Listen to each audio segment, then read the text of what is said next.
नमस्कार महोदय। यस farewell programme का सभापतिज्यू, विशिष्ट अतिथि, प्रमुख अतिथिज्यू, विशिष्ट अतिथिज्यूहरू, शिक्षक शिक्षिकाज्यूहरू, यहाँ विद्यार्थी भाइ बहिनीहरू,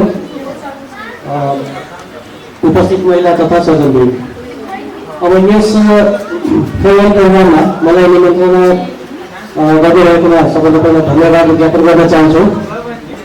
अब यो फेयरवेल प्रोग्राम चाहिँ अब लाइफमा धेरैचोटि यो वेलकम र फेयरवेलहरू आउँदै गर्छ, धेरैचोटि आउँछ। यो लेभलको फेयरवेल हो, यसपछिको पनि भाइ बहिनीहरू यहाँबाट पास गरिसकेपछि फेरि फर्दर स्टडीको लागि धेरै खुड्किलाहरू छ। त्यो खुड्किलाहरूमा वेलकम फेयरवेल हुँदै गर्छ। तर एउटा कुरा के मैले हेरेको छु भने यो फेयरवेल प्रोग्राम धेरै मेमोरेबल गर्यो भाइ बहिनीहरूको लागि। अब यो पछि धेरै वर्षपछि पनि जाँदाखेरि जुन एउटा दुईवटा मेन यो माध्यमिक शिक्षाको अहिले जुन दुईवटा खुड्किलो भएको छ, पहिला त हाम्रो पालामा एउटा मात्रै थियो, एसएलसी हायर गेट भन्ने थियो, र त्यसपछि हामी चाहिँ क्याम्पसमा जान्थ्यौँ इन्टरमिडिएट पढ्न। र अहिले यो माध्यमिक शिक्षाको दुईवटा खुड्किलो ल्याएको छु मैले, एउटा एसी र अर्को क्लास 12। र यो चाहिँ धेरै मेमोरेबल पनि हुन्छ। अब हामी जस्तै म एसएलसी दिँदा मेरो 2040 साल एसएलसी दिएको छु। 40 सालको एसएलसी लास्ट इयर हामी 41 वर्षपछि भेटेका थियौँ, सबै गेट टुगेदर भएको थियो। धेरैजना 41 वर्षपछि नै भेटेका थियौँ। त्यो हुँदाखेरि पछि जति स्टेपहरू आए पनि तर यो एसीको बेलाको जुन हुन्छ त्यो ठुलो मेमोरेबल हुन्छ। हाई स्कुल हामी भन्थ्यौँ त्यो बेला, अहिले त्यो 12 क्लासमा हो।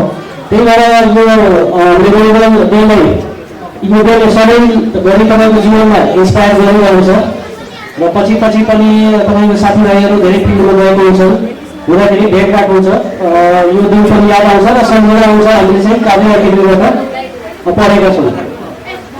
र अरू कुराहरू मैले सरहरूले अरू चाहिँ यो कुरा पहिला बताइदिनु हुनुभएको छ। अब शिक्षाको यसो हेर्दाखेरि पहिला हामी पढ्दाखेरि यति रिसोर्सेसहरू थिएन। अब अहिले चाहिँ रिसोर्सेसहरू धेरै छ, स्रोत साधनहरू धेरै छ। पहिला हामीले चाहिँ ब्ल्याक बोर्डदेखि लिएर व्हाइट बोर्ड, स्मार्ट बोर्डसम्म अहिले आइसक्यो एजुकेसन इन्स्टिट्युसनहरूमा। रिसोर्सेसहरू थपिँदै गयो। र मैले के हेरेको छु भने पढाइको गुणस्तरमा मैले कमी हेरेको छु। त्यो कमी के हिसाबले हेरेको छु भने जस्तै म आफै कम्प्युटर इन्जिनियरिङको मान्छे हो, म आफै अहिले सबै यो एनालिसिसहरू गरिरहेको छु। जस्तै अहिले एआई भनिन्छ हामीले, एआईको युग।